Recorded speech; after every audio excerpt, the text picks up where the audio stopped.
Gloria, I think you're now the host. You're able to share. Yes, yes. It's fine now. Okay.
Da,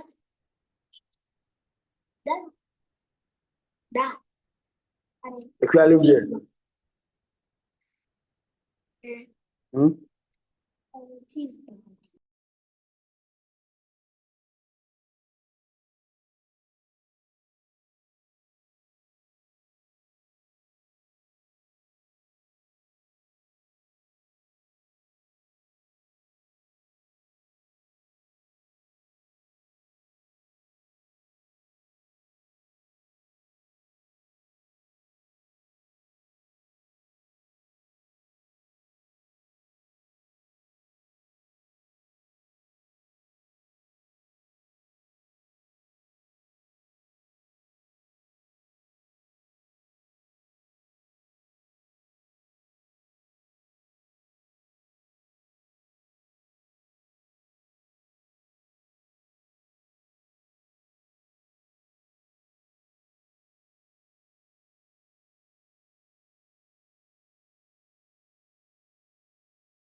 So we can give people about like 5 minutes to join, and then we could begin.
Okay, so Michael, I feel we could start at exactly 7:05.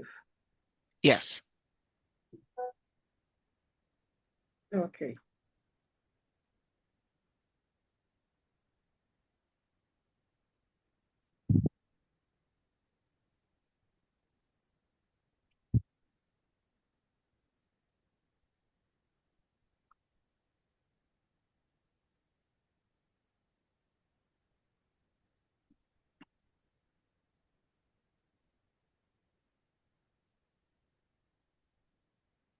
Okay, so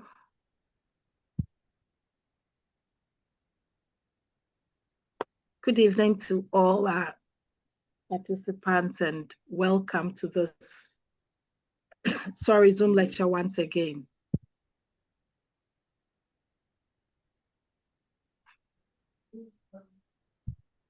Michael, kindly do the intro and then I do my can start. Okay. Hello, everyone. Welcome to our first webinar of the season. My name is Michael Asaku-Yeboah. I'm going to do a formal introduction in our next slide. But there's a collaboration between Neurovoke Africa and Lions Club. Neurovoke Africa is a new formed company that provides EAP services for companies, and also we do provide individual services for individuals. And some of the services we provide include mental health, counseling, and also disability management. And later on, we'll go through a series of some of the services we provide. But we are going to be embarking on a series of free webinars providing a lot of education, and this is going to be a monthly episode. So you are able to join in. At the end, we are also going to pass out some surveys for you to basically guide us in identifying which particular topics you would want us to cover. And also, we are also going to be inviting inviting some subject matter experts in various areas. So these are some of the things we are going to be doing going forward. So I'll pass it on to Gloria to basically lead us in this webinar. Thank you so much, Michael. My name is Lion Gloria Sarkodie Addo, a member of the Lions Club. I'm with Accra Zenith. I'm a mental health practitioner currently working at Addo Hospital. I've been practicing for the past 2 decades. I'm in 20 years in mental health. And like you rightly said, we will be doing this every month, knowing that there are so many challenges we face as individuals. And when it gets to issues of mental illness and mental health, we don't really know who to talk to when we are breakdown. We don't really know who to talk to when we are depressed, when we start feeling so overwhelmed, when we are stressed up with our work, our parenting style, our relationship, we don't know the exact people to talk to.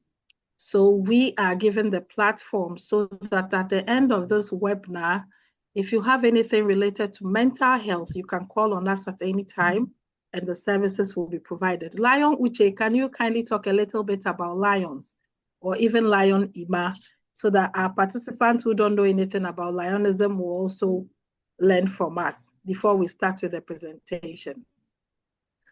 Okay. So Lion Uche, Lion Ima. Okay. All right. So Lion Uche, Lion Uche can go ahead. Thank you. Oh, Lion Ima, we are on. Okay. Lion Ima, if you have started, go ahead. Oh no, Lion Uche, please. Thank you. Yeah. I'm grateful my bosses are on. Yeah. Thank you for this opportunity, Lion Glorious. Lions are the biggest humanitarian body in the world. They have a seat on the UN, and we cover a whole range of causes. The newest one that has been added is the mental health. We deal with youth, we deal with childhood cancer, we deal with environment, we deal with diabetes, and a whole lot. We are supporters of the cause for blindness. We arrange a white cane for the blind every year for the whole of the lion in the country. With the whole of lion in the country, we donate canes, bring it together, and give to the blind across Ghana. We've also done we have support for us in when the dam broke. We did donations to them. We had odds, fields, and the rest of them. Causes like we have a diabetes center, we have an eye center, we have a kidney center in Ghana. All this built by Lions Club. This services is to help us reach our neighbors that are in need. It is said that where there is a need, there's a lion. So wherever there is a need and a lion is there, he gathers other lions to ensure that the need is met. So this is a brief about Lionism. I hope you guys will come to join us to support our various causes. Thank you for the opportunity. Thank you so much, Lion Uche. Lion Ima, you can still add your voice. There are more things we need to learn from Lionism. So if you could kindly throw a little bit light on it for us, please. Okay, thank you very much, Lion Gloria. And good evening to you all, and thanks for making time to join.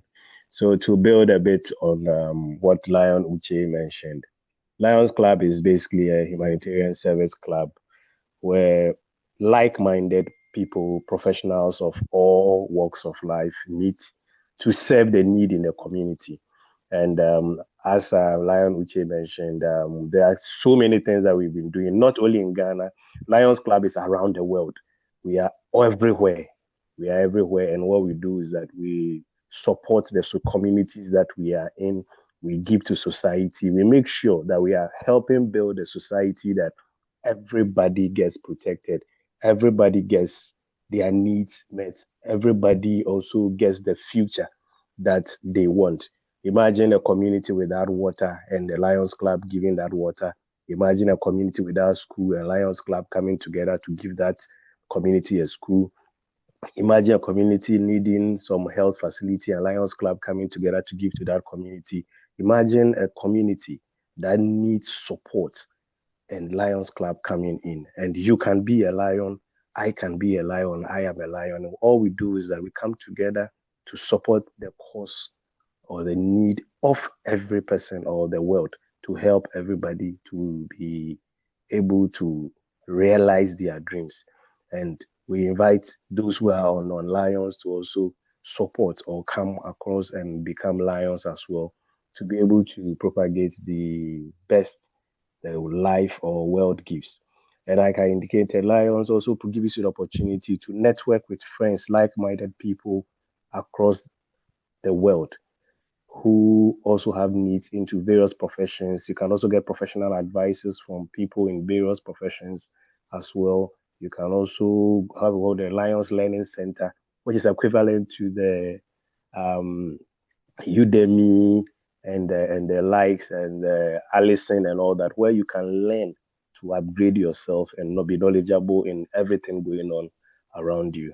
So we would encourage each and everyone that if you are not a lion or you wish to be a lion, we encourage you to be part of us. We are not lions as in an animal lions, but the lion simply means liberty, intelligence, our nation's safety, where we make sure that our nations are safe in our hands, where we support each and every one. Thank you very much. Thank you so much, Lion Ima and Lion Uche.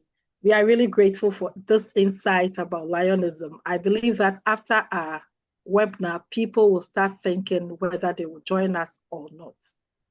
Good evening once again. About an hour to this presentation, somebody called me upon seeing our flyer on Facebook. And these were her challenges. She says she's been going through tribulations and seriously contemplating suicide. But after seeing this, then she wanted to just log on and listen.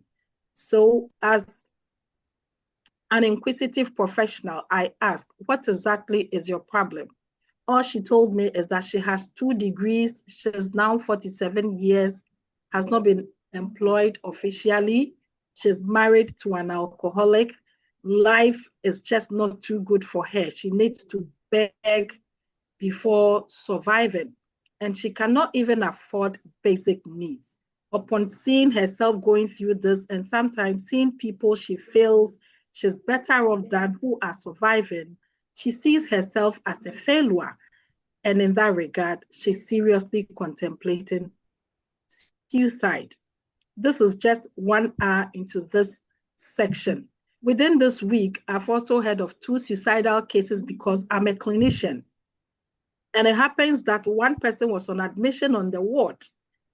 He also feels that life is not too well on his side. He's working, he's not being paid well, he cannot take care of his family. He sees himself as a failure, and that he decided to stab himself to death. Unfortunately, he was sane and was saved. Another instance of another person who happens to equally suffer so much psychosocial challenges. His inability to care for his wife, his inability to pay simple basic bills, his inability to even afford food at home made him attempted suicide. In his case, he succeeded. This and other more stories that we've been hearing with regards to suicide. The question is any of us here above suicide? The answer is no. No, because none of us here is immune to mental illness. Therefore, we will plead with you to pay attention. We are here for you after the section. If you have questions, please feel free and ask us. We will be willing to assist. Thank you. So I will start projecting my slides. I'll go off video so that at least the network will be a bit stable for me where I'm taking the reading from. Thank you.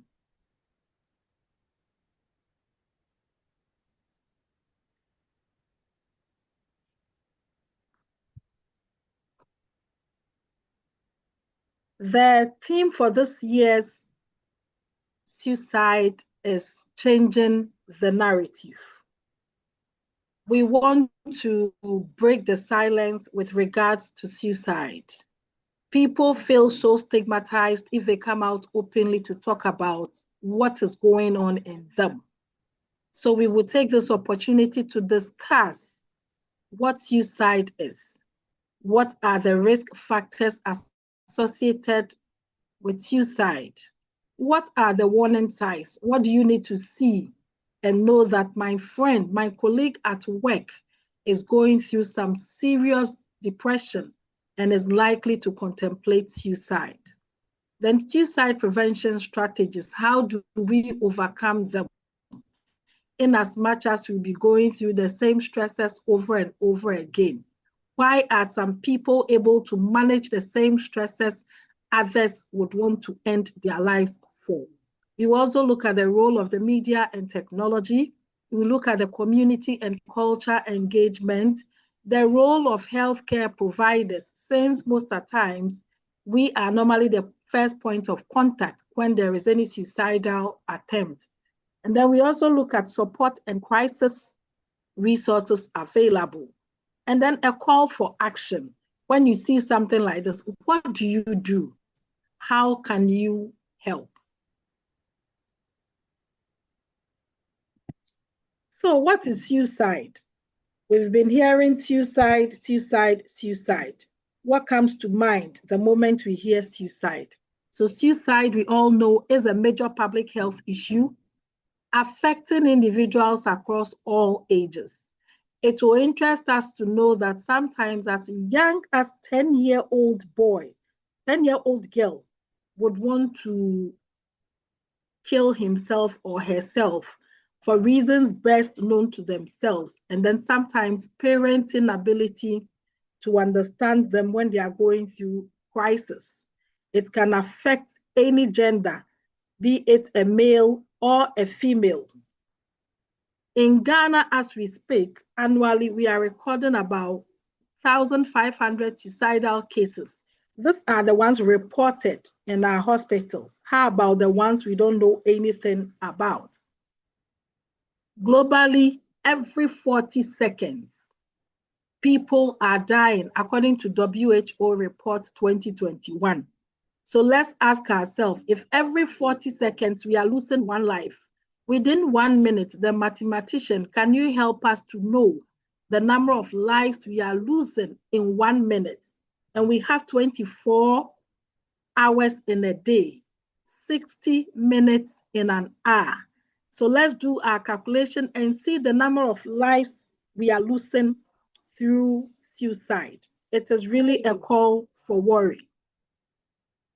The good news is that suicide is highly preventable. And it is preventable when we are able to get it on time, when you report at the right place. At least you are able to save yourself from any suicidal attempts. Now, definition for suicide. So suicide is defined as the act of deliberately taking one's own life. People start with suicidal thoughts. They think about it. And most of the times, these thoughts are influenced by individuals' belief system, their principles in life, the theories in which they operate on this earth. They put two and two together thinking that, no, all that I'm going through is not worth it. Let me end it once and for all. And then they will use various means to end their life. Before somebody attempts suicide or commits suicide, so many things will have to come to play. So there is a combination of biological, psychological, social, and environmental factors. We'll break them down as we proceed. It involves intentional self-inflicted harm that results in death. So people will deliberately use various self-inflicted harm just because they want to end their lives. Suicide is not just a personal tragedy, but also a social and public health challenge that affect families, communities, and societies at large. Those individuals who commit suicide belong to an organization. They belong to families. They have friends. The moment they kill themselves, it means that an aspect of their lives will automatically come to a halt, in that if they are major key players in those areas, we need somebody to do what? Replace them. And if there is no proper replacement, it means that that aspect of life will be shattered. Let's get some few statistics. Ghana, to be specific. In 2024, 134 people completed suicide, giving us 40% increase from the 2023 report. And 1,174 suicide attempts. This was seen through graphic online. So this tells us that even those that we are recording is a bit scary, because these people have families. Some may be mothers, fathers, workers, bosses of organizations. If we are losing such precious life, where do we stand as a nation? And then in 2025, we are only in the 9th month of the year. We've already recorded 475 suicide attempts, which is, I think, a bit worrying, because the year has not come to an end and we already have suicidal attempts. Again, suicide is the 4th leading cause of death among 15 to 29 years old. So the question is, a young person at the age of 15, be it a male or female, what at all could push you to contemplate suicide? So this is where parents and guardians will have to pay attention to the ones they are living with, because you may never know. Sometimes the smaller things we ignore are the very things that push this adolescent into such barbaric acts. Women attempt suicide more than men, but men die by suicide more than women. We know that women by nature are hysterical. They are attention-seeking individuals. So before a woman contemplates suicide, she will go around talking to few people. I want to die. Sometimes they won't even come straight, but they will start giving out their properties. Please, if I'm away, kindly take good care of my child for me. Very soon you may not see me again. The person is giving you an information of suicidal ideation. Therefore, you have to act out. But there are men, they will not come and tell you that this is what I intend to do, for you to even talk to him and guide him or advise him in any way. Before you realize, a man will just take off his life because, one, sometimes they cannot stand the pressures of life. They cannot stand the stigma. They cannot stand the fact that things are not working as expected and they feel they have failed. So the only way to overcome this shame is to end their life. So that's how come statistically women attempt more, but it is men who normally succeed in killing themselves.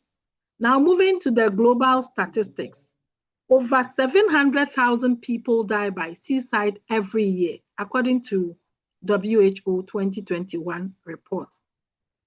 Then 77% of global suicide occur in low and middle income countries, which Ghana happens to be in this category. Just because, yes, there is so much poverty, there is unemployment, famine, financial constraints, people are not living fulfilled life, people are unable to achieve goals that they've set, so much pressure in the system. So it is high in low and middle income countries. And then suicide is the 4th leading cause of death, like I mentioned earlier on, among the ages of 15 to 29. So we are losing most of our youth because they cannot build resilience to challenges they are going through. And as I mentioned earlier, women will attempt, but it is men who will commit the suicide. What are the risk factors? What will predispose somebody to commit or even attempt suicide? We'll look at the biological aspect. When we talk of biological, it simply means that things within you the individual that can contribute to your thoughts of committing suicide. So, for example, if somebody is suffering from any form of mental illness, depression, for example, the hopelessness, the guilt feeling, the fear of not being able to achieve whatever one has set, the overwhelming stresses, your inability to find solution to problem makes you more higher of wanting to commit suicide. Mental illness like bipolar, because they switch in between moods. When we say bipolar, bipolar is a mood disorder where an individual will be very happy today. The next moment you see the person to be so sad. Sometimes they cannot even give the reason for the switch in their mood. People in this state, sometimes at the depressive state, are likely to commit suicide. Other times too, at the manic phase, when they become giddy, overexcited, euphoric, they tend to also attempt or contemplate suicide. Then people with schizophrenia. Schizophrenia is a form of mental illness that affects the way you think, your feeling, and your behavior. It affects your five senses by sometimes giving you false information. So you start hearing voices like wanting to kill yourself. There was a case I was handling where a lady had a fight with a colleague at work. And then the lady mentioned that anytime she sits alone, she hears strange voices telling her that for somebody to kill you, it is better to kill yourself. And so truthfully, she attempted killing herself by using this wedro, what we use in pounding fufu, to hit herself, just because that voice keeps on telling her that for you to sit for somebody to kill you, it is better to kill yourself. This person was diagnosed with schizophrenia. So she has a false information telling her to do something. Other times too, people see strange objects or strange things. So there was another case of an elderly woman who always says that she sees her dead husband and she feels like she wants to join. So the only way to do that quick is to do what? Commit suicide. And these are biological causes as a result of the mental illness they are suffering from. Then we come to psychosocial cause. So when we say psychosocial, how you're thinking and your interaction with people affect certain decisions you make. So for example, people who have lived their lives in trauma, others have gone through so much traumatic relationship. They've been traumatized by people closer to them. They've gone through stresses that were not being able to manage well. They've been abused sexually, physically, psychologically. Others have been bullied by people who they thought couldn't have done that to them. Or even sometimes in school or working in an organization with superiors, they feel bullied. And because of that, they think that no, the only way to escape this psychological or psychosocial torture is to end my life. Others also go into social isolation. So it's where they think that it is better to be alone than to be with people. And some of these things can be as a result of people's appraisal of things around them. I happen to be managing a case where the young man feels that everybody around him is a wicked person. There is no good person who will help him when he's into any crisis. And he can tell me that he has evidence to that effect. Previously, he claimed he has helped a lot of people, and now things are not moving as expected. He thought that the very people he has helped in olden days should be able to come in to support him in this crisis moment. Unfortunately, things didn't work that way. So he decided to go into isolation. And when you are alone, that is where you have repetitive thoughts, failure, hopeless things comes to you, and you want to just end your life. So social isolation also lead to suicidal ideation. It's a serious risk factor that we have to guard against. You have a colleague at work who is so jovial, funny, always the lucky go person, but all of a sudden he or she comes to work and would want to isolate. It calls for more attention. When we come to environmental cause as a risk factor, so sometimes availability of whatever we use to cause suicide, for example, the firearms, the pesticides, and then sometimes media influence, unemployment are things within the environment that can lead people to cause the suicide. I've had cases where people think that because this chemicals or these substances are available, they will use it. So availability of those substances lead to suicide ideations, and even sometimes people succeed in ending their lives. And then the next risk factor we can look at is cultural. So stigma. There is so much stigma when people hear that you have attempted suicide. Oh, this family, is that where the man committed suicide? Is that where the man hanged himself behind? That stigma alone, when people are going through crisis, that stigma, that cultural thing, that people pointing hands at others makes people feel that it is better to, it is better to end it. Then gender, men succeed in committing suicide. Women can only let people know their intention, but it is our men who do well. And then some cultural taboos. So we have cultures where a man is not supposed to cry. Even when you are dying, you are told to keep quiet. They will tell you, Obato tua etribemabo. It means anything that has to do with ahwodeng, bibiseye, it is the man who goes with that. It is men who must take things bitter. When you look at some of those things, and then taboos, the thou shalt not of our community, it increases the risk of people wanting to end their lives.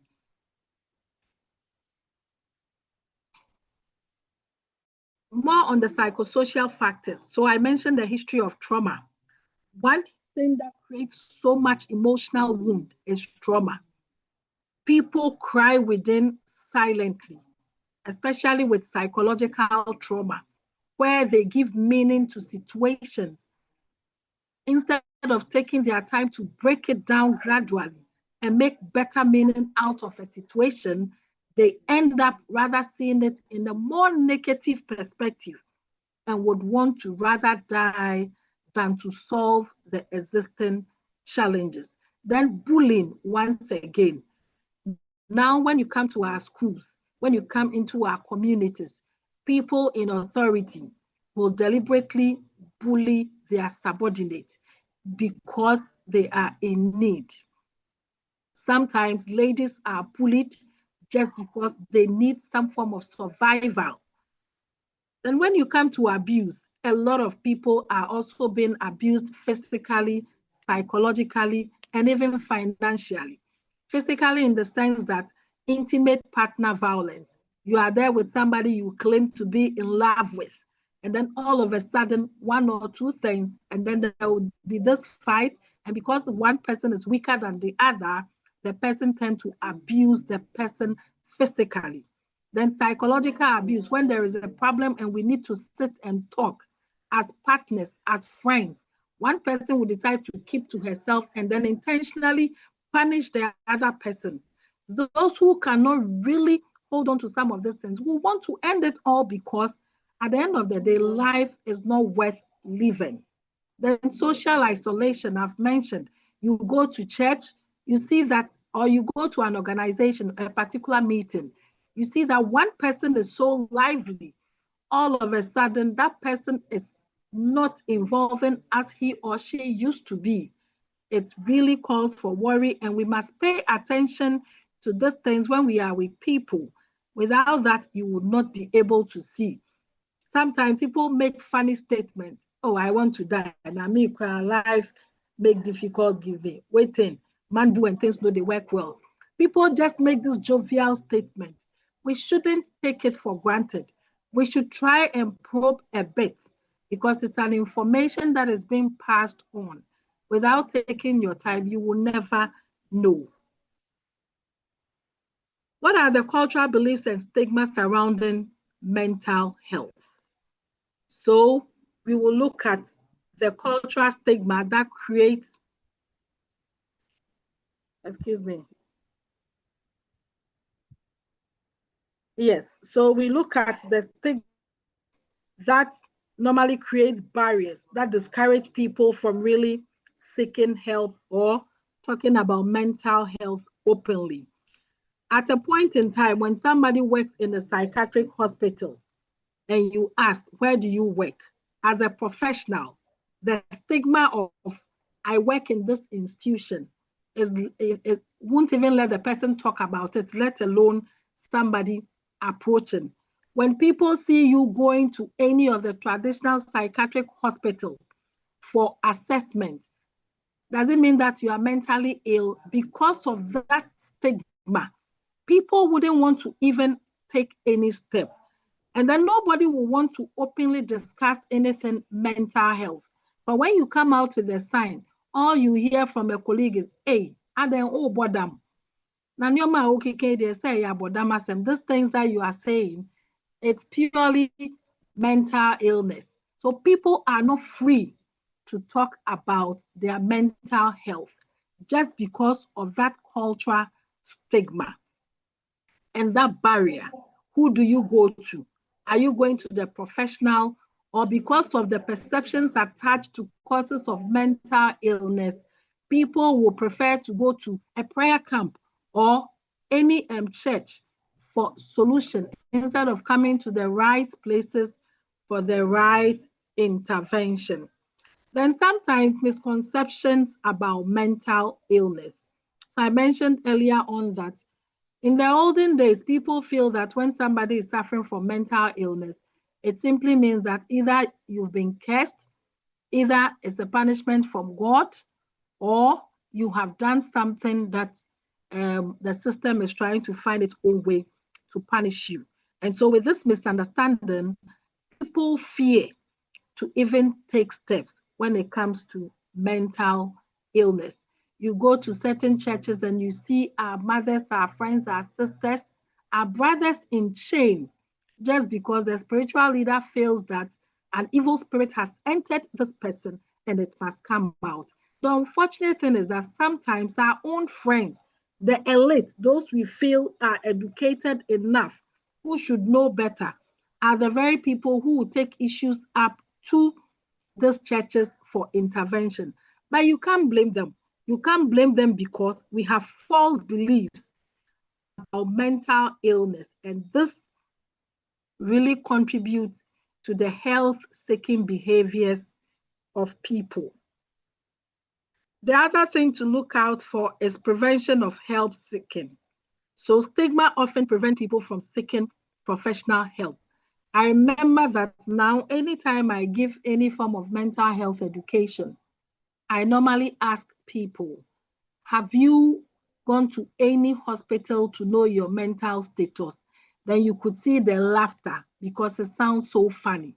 People don't just understand why I can walk into any health facility, just like wanting to know your BP and then your glucose level.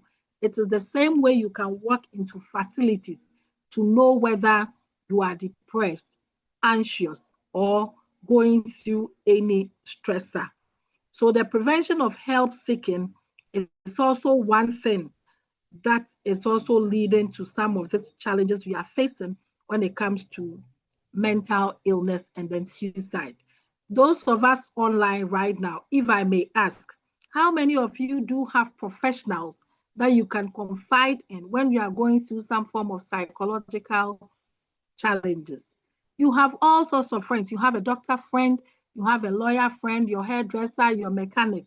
But do you really have any mental health practitioner in your contacts that in cases when you feel depressed, you can call that person for assistance? The answer is no. Another thing to look out for surrounding stigma is silence and isolation. So we know that stigma reinforces silence and isolation, and this normally worsens mental health struggle faced by individuals.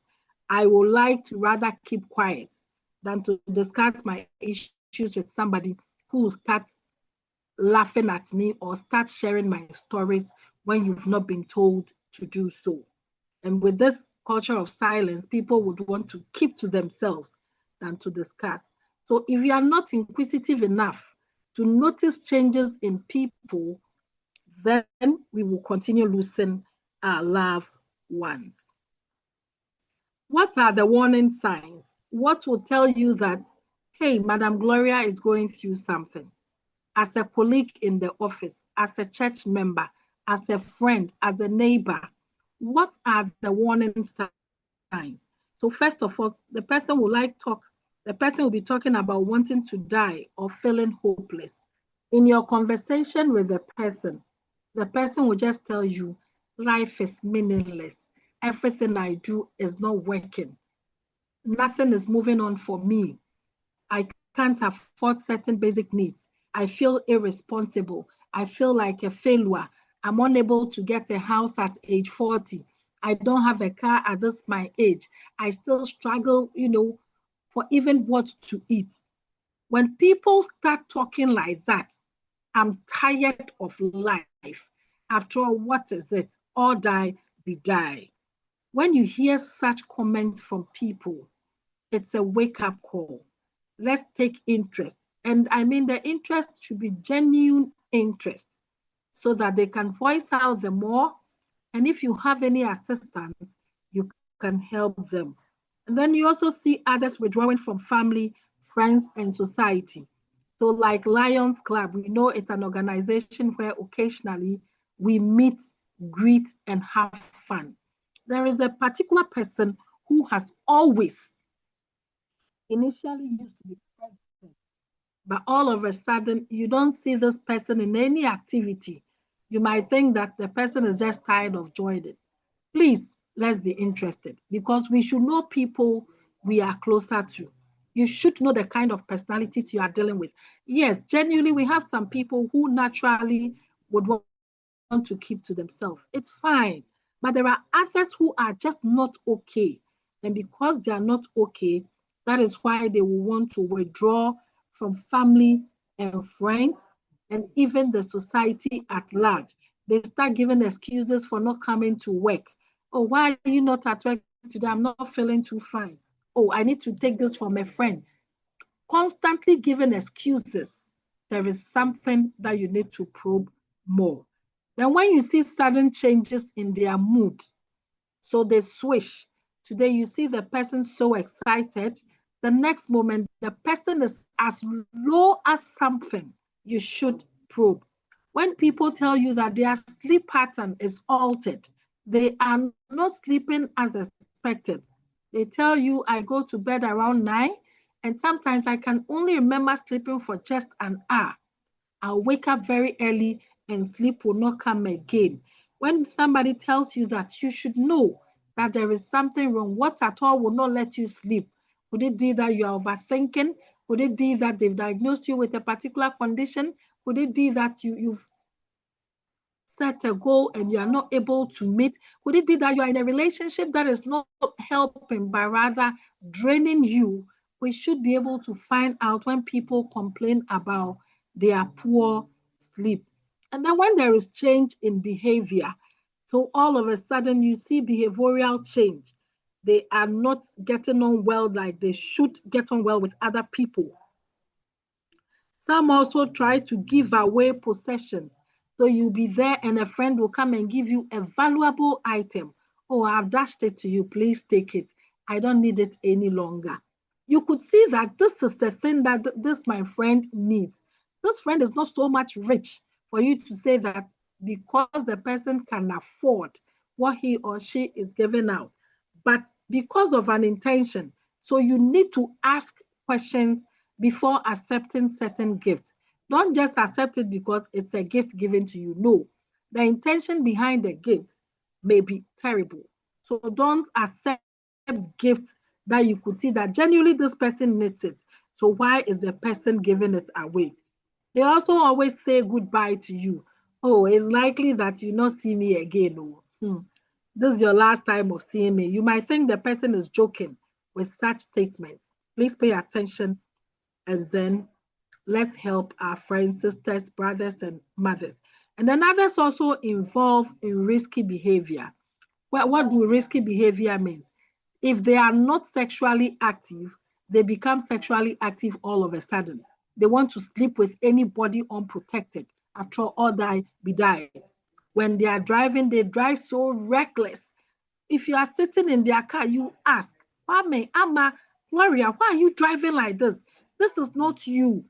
It should give you a prompt. It should prompt you that your friend is going through some challenges and is likely to contemplate suicide. Some will also be carrying strange, sharp objects. If you don't take time, I will choke myself. If you don't take time, that's what somebody did recently. And unfortunately for the person lost his life. Nobody really paid attention to what the person was saying. They thought it's the normal, usual joke, not knowing it was his last information he was passing on. So let's be mindful when people are talking to us and pay attention to certain words. Now, what are the protective factors? How can we protect ourselves and other people from this suicide? So we should have strong personal relationships. I keep on saying that in life, you should have at least one person that you can always open up to. You can talk freely. You can pour your heart out to that person without fear of being judged. If you have that one person, I feel that it helps you because it takes off some of the burden. The person can just tell you one word that will lighten up the heaviness in your heart. We should try and be strong and good people for ourselves and that of other people. Let's be that right person so that we can equally get rightful relationship.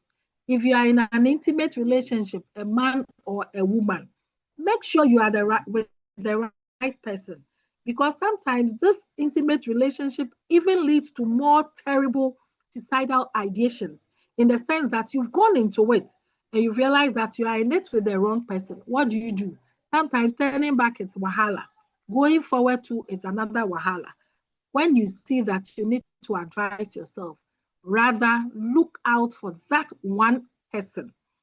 Those of us who are Christians here, when you go into the Bible, the friendship between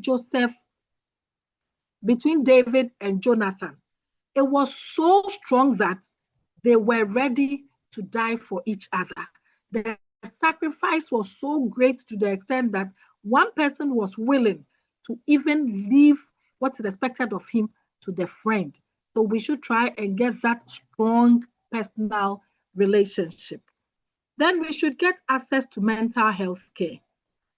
There is this new package going around for your birthday. On your birthday, try and access mental health care coupled with physical health.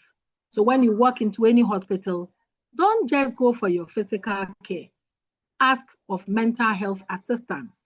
You can be screened.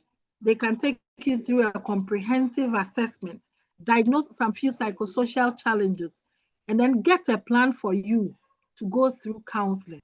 And you love it. They will expose you to so many things.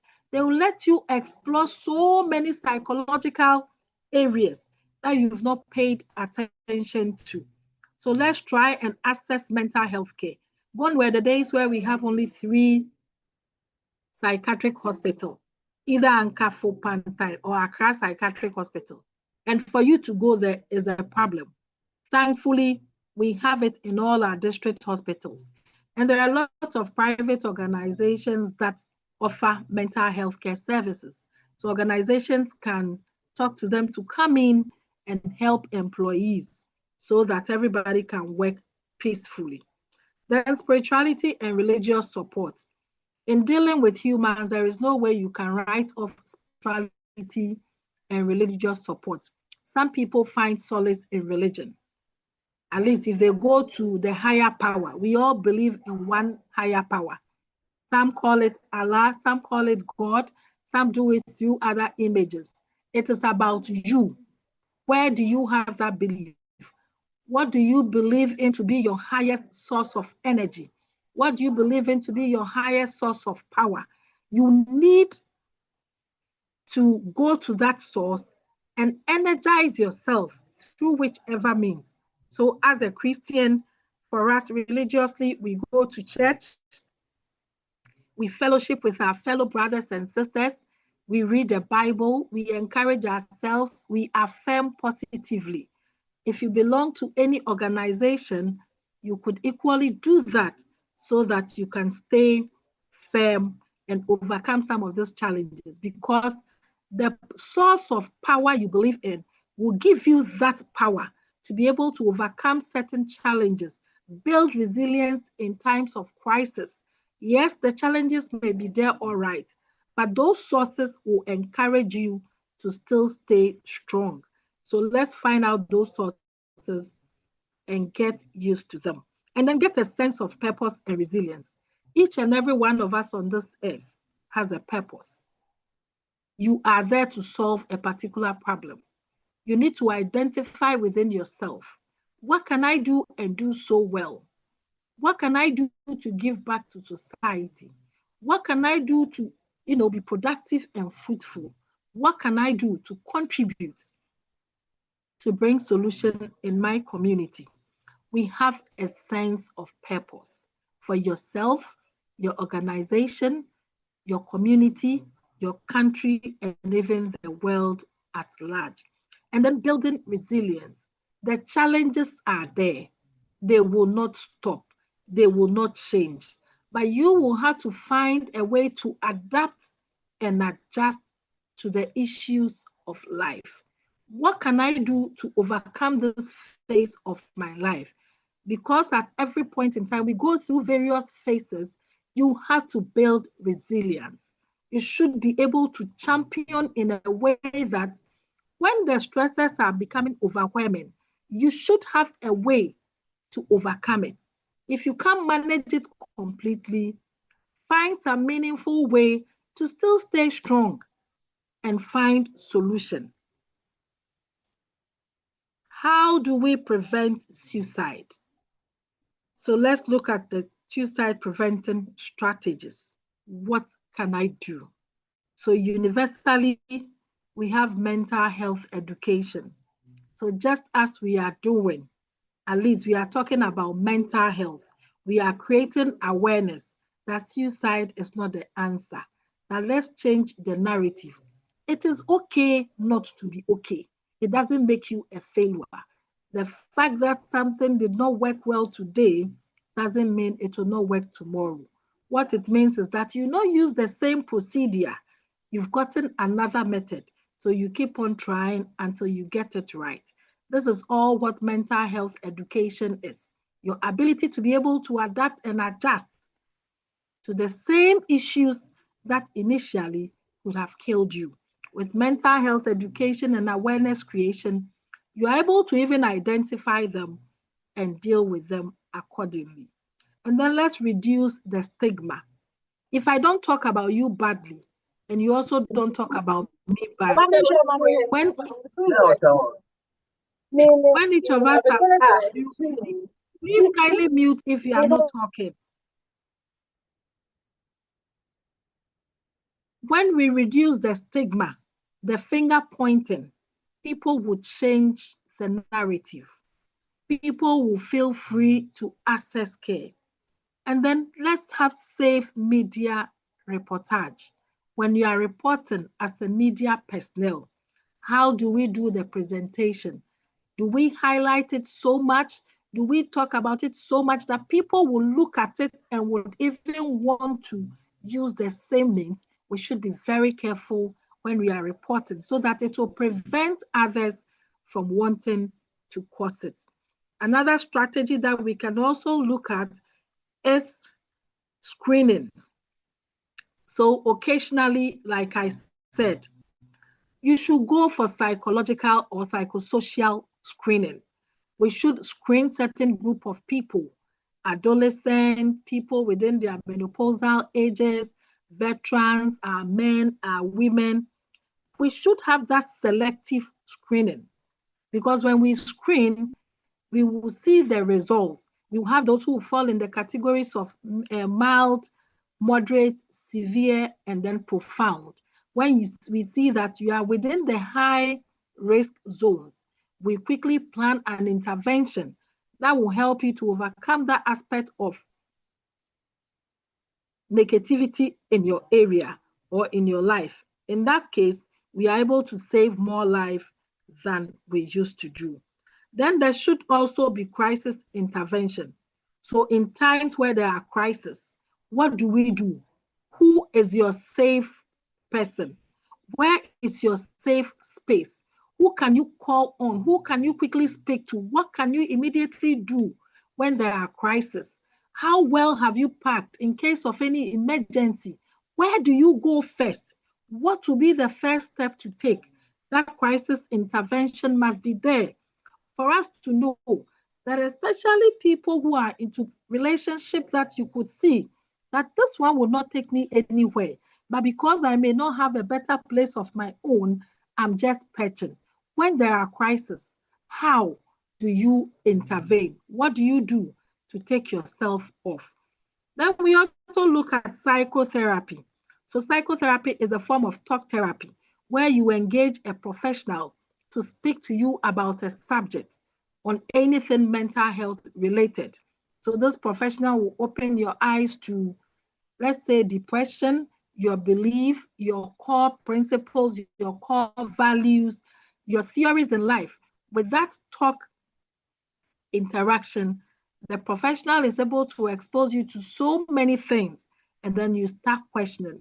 When you are having an existential crisis, as we are living, life is not moving as it's supposed to move. What do you do? It is through talk therapy or psychotherapy that could help you. One way we normally do this psychotherapy is what we call cognitive restructuring. We restructure your way of thinking, and we do that by changing some of your belief system. Your belief system is simply your way of understanding the world. If you understand it negatively, automatically you start behaving in a more negative way. But through your interaction with a therapist, you'll be taken through the psychotherapy, where the person will help you to rethink the way you've been thinking about certain issues. Then at some instances, too, we give medication. So when we do assessment and we realize that you are at a higher risk zone and there are other biologically related factors, we bring in medication. So medication will come in to give you balance in your brain. We believe that our brain have what we call chemical messengers. So they fire information in and out. When these chemical managers are not balanced, when they are not in agreement with each other, then it means that every information that will be coming to you from your brain will be questionable. Therefore, we will introduce medication to give you that balance so that you can also have peace and then live a meaningful life. Now, let's look at the role of the media and technology in trying to prevent suicide. So there should be a proper, responsible reporting effect. We know that if you don't report well, the things we hear have so much influence on us. So people who are fortunate to be content creators, people who write things online, media reporters, technology should be able to write responsibly. They shouldn't just flout the internet with any information, because people dwell so much on what they hear, what they see, and would want to even practice it. Online platforms can also provide access to help and then peer support, just like we are doing. Everybody is in his or her home, but we are able to communicate effectively.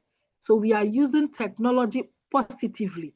It is the same way that if we want to share something negative out there, we can use the same platform to give that false information leading to negative behavior. So online platforms should rather be there to give proper support, not to create more challenges. Then the risk of cyberbullying and exposure to harmful content. I think some years back, there was this video going around of a hotel that is made readily available for people who would want to cause or commit suicide. They have available all the means of wanting to end your life. It was on social media. People were watching it. My first time I saw it, the question I asked myself was, will anybody be confident enough to go and seek such services? And then when you read the comments, you could see people attempted, but they couldn't get it done very well. So I feel that what technology is doing, it should rather go the positive way and help us to advocate more against some of these things so that we can reduce the suicidal rates globally. Now, community and cultural engagement. We are our community. We are the very people who makes the community thrive. We are the lives present in our community. What can we do? We have to be culturally sensitive when we are approaching ways of managing suicide. We should engage our traditional, religious, and community leaders. We cannot do this alone. We have armchair philosophers in our community. We have people who other people listen to their voice. So we should use some of this channel to engage the community members so that we can prevent some of these community suicidal cases. If the chief in the community is aware of preventive strategies, if the Ochiame is aware, if the information services are aware within the community, they will help. If the religious leader, the imam, the osofo, the priest, the bishops, if they are aware of these preventive measures, I believe that some of these changes will come so easily, because these are areas that a lot of people would want to seek help from, and they hear their voices and whatever they tell them. So if we engage them positively, we are likely to reduce suicide. Now, training of gatekeepers. So these gatekeepers are people who are so accessible in our communities. For example, teachers are everywhere. Every school, every community has a school, and every school has a teacher, be it qualified or not qualified. We can use some of these gatekeepers to help prevent some of the suicide by letting them know the in and out of suicide, what it means, the signs to watch out for, the first steps, the referral system when it comes to suicide. When we involve these gatekeepers, at least we can save a lot of life. And then our clergy. I keep on saying that they are the smaller gods we have in our community. Every smallest thing, everybody will want to rush to the clergy. Also for Reverend Minister, this is what I'm going through. Why don't we equip them with adequate information so that when people come to them, they can do their best, but lead them to the right referral system and handle them to professionals when they need be. And then our health workers. The health worker is another person in the community where people find comfort. So if the health worker is not also equipped with so much information about suicide prevention, then it becomes difficult. Even when you run to them, it is likely that you will not get the right solution. So these gatekeepers within the community should have the resources available, should have the necessary contacts to reach out to, should deal with people in the sense that at least when there are crises, they know the exact places to go to. What is the role of the health worker? So as a health worker, as a clinician, as a member in the community, what is expected of us as health workers? Early detection. And we can detect this early through screening in our primary healthcare setting. So we have simple screening tools, 9 questionnaires, 21 questions that can help the health worker to know the depressive states, the stress states, the anxiety states of clients or patients they come into contact with. And then training to assess and manage suicidal ideations. It is not all health workers who can manage suicide, but with constant training, with available resources, our health workers are likely to manage them as and when they come into contact. Providing a non-judgmental, culturally competent care. So this is one area where we struggle a lot. We are quick to judge. People come to you as a health worker with challenges. In your estimation, you feel that this is so trivial. So you, this small thing that you are going through, you want to kill yourself. People feel judged. If you think you are in a relationship that is, just leave the person and have your peace. No, you shouldn't be judgmental, but rather act professionally. Listen to that person. Try to understand that person. Try to be empathetic. Live in the world of that person so that you will really find a better solution. Because when you become judgmental, it simply means that you end up handling the issue your way instead of the standardized way of helping that person. So as health workers, or even everybody in the community, we should try not to be judgmental.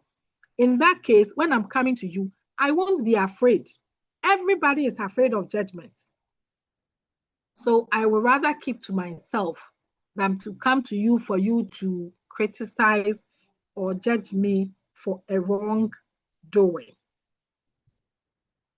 In times of suicidal ideations, you've observed somebody who is not doing too well.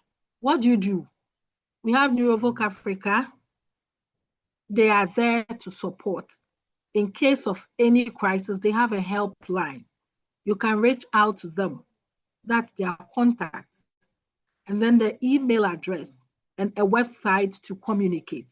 So at every point in time, you can be in the comfort of your room, your office, and then get into contact with them. They will support with any issue concerning mental health and at least give you that holistic care that you would want. Mental Health Authority also have their helpline. So they're also available with their email. In case of any emergencies, you can call on them for assistance. What is our call to action? Please, everybody on this platform should try and talk openly and then listen compassionately. Talking openly wouldn't also mean that you talk to everybody or anybody at all at anywhere. Just feel free to open up to that one person that you find comfort with to help you overcome them. Sometimes our challenges, we don't just need solution. We only need that listening ear, that one person who can just spare some few minutes of her time to listen to what you have and do that compassionately.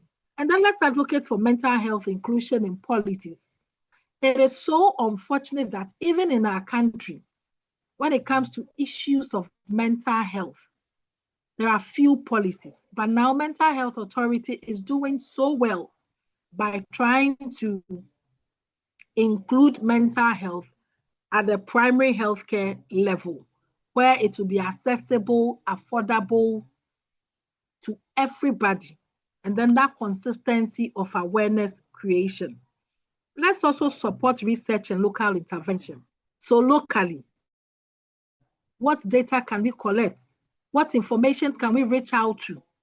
So that we can also come out with our local intervention. If I'm in a community, what can I do within that community level to be able to help somebody who is contemplating suicide or exhibiting signs of suicide?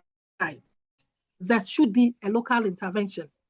And then let's all know that every life matters. We cannot do or prevent suicide as professionals, but we need to do it together as individuals. So everybody, you come across with really matters, be it a child, adolescent, adult, aged. Every life on this earth matters. And together we can prevent suicide. On this note, I humbly bring my talk to an end. Michael, would you want to kindly add on something before we open up for questions? Thank you. Thank you, Gloria, for the amazing presentation you just did. Yeah, I would highlight that suicide is something that is very common. Every one of us may have had or know someone who may have attempted or even has happened to. And it's really, really important that people do understand that there are ways to prevent it. For instance, as you were talking about the early detection, it's really, really important that we are very vigilant and we pay attention to people around us and do not just allow people to suffer in silence. It is really, really important to create a safe space where people are able to talk about their worries and their concerns. One particular thing that I would highlight is like we're talking about stigma. Stigma happens because of quite often the culture of gossip. We know gossip is one of the oldest and the most common things that usually happen in most cultures. There are some cultures that it does happen more than others. But we also know that quite often in our side of the world, uh, uh, gossip and spirituality and various kinds of belief system exist, and these are some of the reasons why suicide are kind of hidden and not reported. So making sure that we are creating a community that allows that to happen, allows early detection to happen will be really, really important. One thing I would also highlight is that with Neurovoc, we are going to put a screening tool on our website so anyone is able to have access to it. And also, they are able to get free screening. One other thing we also do provide is if you work in anywhere, you are able to request for free screening for your company. We will come and do the screening for free. We also wouldn't mind providing your company with free webinars during mental health weeks, or even if it's not time for mental health week and you believe that that is something you need, uh, Neurovoc is able to provide your team or your company, your organization with free webinars. We do have packages for companies we will be sharing on our website, and you are also able to let your HR get in touch with us if they need any support. So these are some of the services we do provide. And we do provide also disability management systems for various organizations. So these are all services that we do provide. Some of them are free, some of them comes with a cost. So thank you. I'll turn it to Thank you so much, questions. Michael. All right. Please, are there any questions? Is there anything you would want us to clarify? All questions are welcome. If you have any questions, you can either unmute and ask, or you raise your hand for you to be called. You can also put in a text in the chat. Yes, if you do not, and also if you feel you do not want to basically disclose who you are, you could also send us direct messages and we'll try to get answers to you later.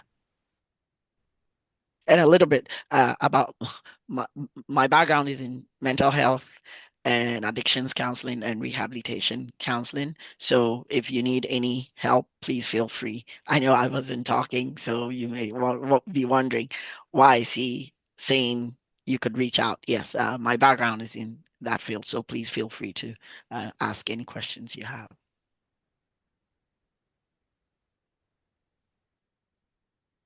Okay.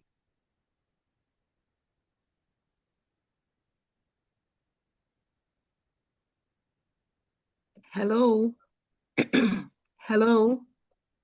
Okay. Please, any question? Two things. So could it be that I've confused you?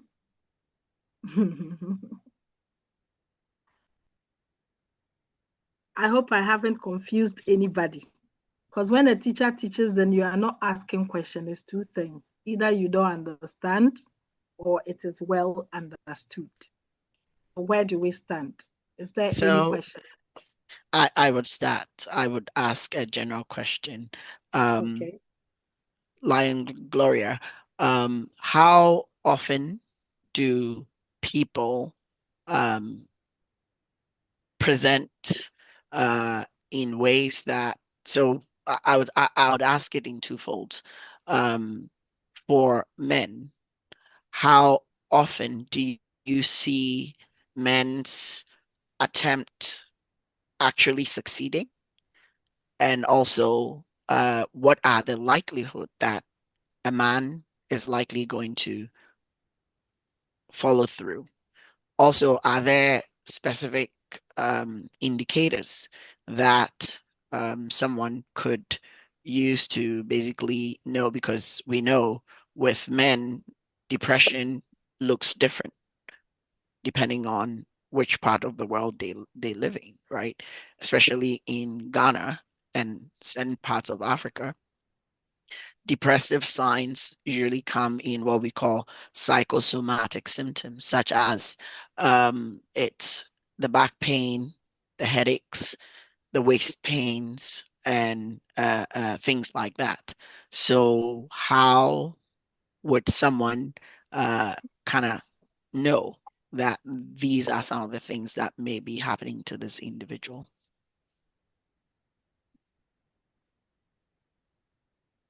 Michael, can you come again with your questions? Because it looks like it's slightly packed. Were you asking how often do I see men attempt suicide and what are the likely that they will succeed? Is that right?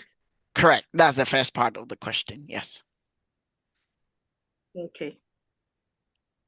All right. So thank you for that. Men, should I say yes? Men really attempt suicide. But the unfortunate thing is that their signs are slightly different from that of women.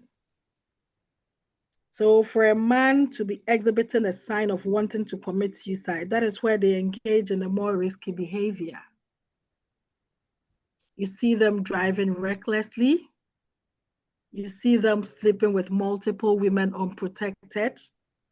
You see them arguing unnecessarily just to create some form of a fight where there can be real, damages and distraction. When you see our men doing this, honestly, it really calls for attention. In as much as we will have some form of personality disorders that could be exhibiting this ones, when somebody you know will not, under normal circumstances, do such a thing, you have to really pay attention to that. Another thing that I want to talk about is that we know globally, I mentioned earlier on that more than 720 people die by suicide each year. Men account for a larger share of this death in most regions. So when you look at this figure, it is the men who rather die, women will only attempt, but they will not succeed in committing. But a man won't attempt, they go straight in committing suicide. Your second question. Okay, please go on. Before you attempt the second question, someone did put in a question here. So the question is, how do you urge a friend or a colleague or a family member to seek treatment if you notice suicide tendencies? Okay, so thanks to that person who asked that question. For you to be able to even assist a colleague to seek for treatment, you have to show genuine concern and interest in that person. We are in a nation where people don't easily feel free to open up with their challenges to people. So when you see a friend like that, go to him or her. Gloria, I've noticed some changes. Is there anything I can do to help you? Gloria tells you, no, I'm okay. You could still see that Gloria is not fine. Just give Gloria some time. Go and come back again. Not on that same day, maybe a day after. Gloria, I still feel there is something wrong. Is there any way you can share with me to assist? Gloria tells you, I think I'll be fine. That will be fine should give you a clue that gradually she will be opening up to you. Go and come again. Gloria will now be contemplating, okay, so Michael is showing genuine interest in me. Should I open up to him and tell him what is wrong with me? Or I should still keep it to myself? So you come the third time with the same approach. Now, Gloria will feel that genuinely you are really interested in what she's going through and willing to help. Gloria will open up and tell you what the problems are. If there is something you can do at that particular moment, kindly help. If not, tell Gloria, I will escort you to see a professional who will help you to overcome this challenge. In that case, you escort Gloria or you arrange for a professional section for Gloria, and then you can see clearly that you've been able to help in assisting her seek treatment. Please, is that okay with the one who asked that question? So the genuine interest is what we need to do. We shouldn't give up on friends that we feel are not doing too well. Continuously speak to that person. If you are not closer, constant calls. Let the person know that you are genuinely, the word is genuinely interested in what they are going through. In that case, they will open up and tell you. And then you arrange for that professional care or you escort that person to the professional for immediate treatment. I hope, Michael, it answers the person's question. I would say yes, but I would also add to it, it's the persistence, right? So constantly doing the same thing. Also, in situations where the person is beginning to tell you certain things like insinuating or suggesting, feel free to be bold and ask, is this what you're contemplating? Because in you asking, you create the space for the individual to feel comfortable talking about topics like that. Quite often, if you try to evade and dance around it, it increases the individual's belief that it is a taboo or there's stigma around it. And it makes it difficult for that individual to actually come forth to basically. So in situations where the individual is insinuating or suggesting or making kind of assumptions to alluding to that, you be the one that would say, are you contemplating suicide? Are you thinking about killing yourself? Be bold and ask. And if they say yes, direct them to a professional. If they say no, that gives you a reason to now be more vigilant around that individual, not to be a nuisance, but to create the safe space around that individual to show them you care, you really want their well-being, and you're there to support. So those are some of the best ways to navigate if you are seeing situations like that. Okay. There's another question. Okay. Can you please read for me? Yes. What should you do if you get close to a person who finds you trying to commit suicide, but the the person becomes very aggressive? What should you do if you try to get close to someone who you find trying to commit suicide, but the person becomes aggressive? There is a reason for aggression in every situation, except in instances where this person is psychotic or the person has some form of mental illness. That is different. When you go and you feel the aggression is a threat to the person and other people around, kindly reach out to the police for certificate of urgency so that they can come in to assist. Aggression in the sense that if it's a calm or mild aggression, please leave me alone and go. I think you leave that person to go. But if you see an aggression where the person is carrying sharp, dangerous weapon or something, you cannot do anything about it at this particular moment. You need the law enforcement agencies to come in to help so that the necessary professional arrangement will be given to that person.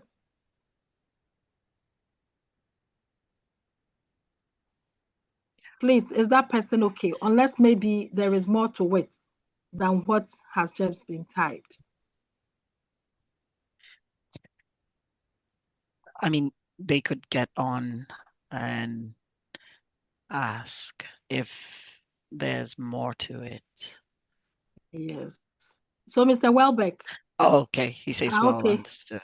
Okay. All right. Thank you very much. Thank you. Okay. So, any other question? Any other question? Should we assume that we understand the suicide prevention very well, or we've been confused? Kindly ask your questions. And like we said, if you want to reach us privately, we are available. You are able to contact us and we'll be able to answer questions. And also, we do have some surveys we've put in there. We want people to give us suggestions as to what kinds of topics they would want us to cover. And also, like I indicated, we are able to provide free webinars for companies. So if you are in a company and you believe that the mental well-being of employees are not the best, please let your HR know to contact us to basically come in and do a mental health webinar. And also we do provide free screenings. So these are some services that are available to everyone.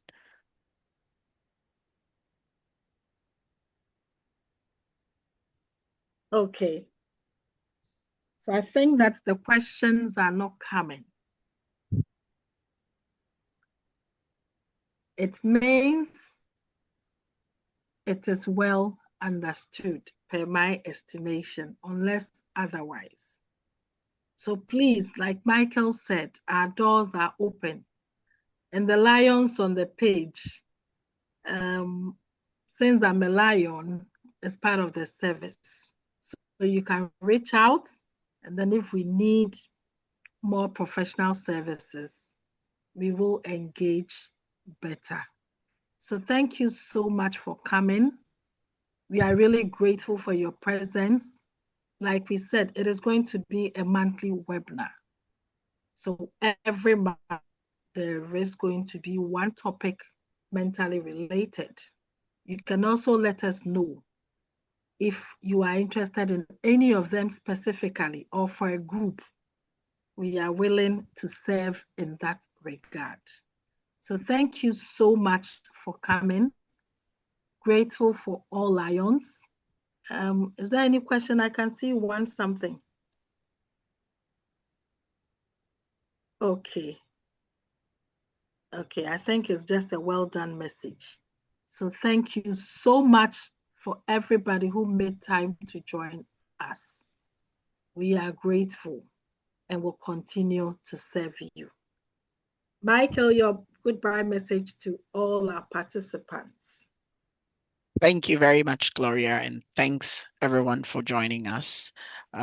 Like Gloria said, we are going to make sure we have this monthly so we are able to, because we believe that especially in Ghana, providing mental health education is really, really important. Um, Mental health is basically a basic need that would basically help us to be able to meet the productivity standards of our work and also be able to function regularly. So I would thank everyone for joining us today and also look forward to more of such webinars on various topics that are of interest. And also, like we did, we highlighted in our survey, we want you to provide us with some suggestions and we'll basically cover it. We also tried very hard to make this webinar light because we did not want to make it too heavy, because sometimes making it too heavy is a problem when you are not in person to basically provide people with the right support if they need it, because we do understand a lot of people are carrying a lot of issues and things, and sometimes these are not the best forums to discuss that. So we intentionally made sure we were not making it too heavy. So if you need help, please feel free to reach out and we'll be available to support.